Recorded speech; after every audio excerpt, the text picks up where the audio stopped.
যে খবরের দিকে এবার নজর রাখবো, এবার কৃষ্ণনগরে খোঁজ মিলল লক্ষ্মী ছেলের। কৃষ্ণনগর ২ নম্বর ব্লকে ১৭৩ জন পুরুষ লক্ষ্মীর হদিশ পাওয়া গেল ইতিমধ্যেই।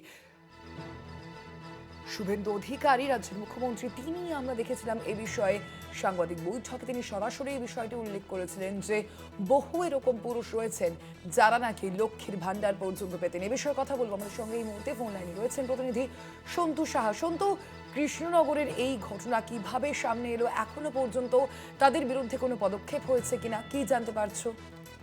একেবারেই দেখো, একেবারে গুরুত্ব কৃষ্ণনগর ২ ব্লকের প্রাক্তন মন্ত্রীর গড় উজ্জ্বল বিহার তার গড়ে ১৭৩ জন পুরুষ লক্ষ্মীর হদিশ, যেটা একেবারে জানা যাচ্ছে ১৭৩ জন পুরুষ লক্ষ্মীর হদিশ পাওয়া গিয়েছে। ইতিমধ্যে তাদেরকে চিহ্নিত করা হয়েছে। দেখো, ইতিমধ্যে রাজ্যের পালাবদলের পর কিন্তু লক্ষ্মীর ভান্ডার প্রকল্পকে অন্নপূর্ণা ভান্ডারে পরিবর্তন করতে কিন্তু কাজ শুরু করেছে জেলা প্রশাসন। সেই সময় কিন্তু এই বিষয়টি নজরে আসে। দেখা যায় এই প্রাক্তন মন্ত্রী উজ্জ্বল বিশেষের বিধানসভা এলাকায় প্রায় ১৭৩ জন পুরুষ লক্ষ্মী, তারা কিন্তু রীতিমতো টাকা তাদের অ্যাকাউন্টে ঢুকছে। তারপরেই কিন্তু এই তদন্ত শুরু হয়েছে, যেটা এখনো পর্যন্ত আমরা প্রশাসন সূত্রে জানতে পারছি এই কাজ করেছেন বিডিও অফিসেরই এক কর্মী ভোলা শীল। ইতিমধ্যে তাকে শোকজ করা হয়েছে, যদিও এখনো পর্যন্ত এই ভোলা শীলের কোনো পাত্তা পাওয়া যায়নি।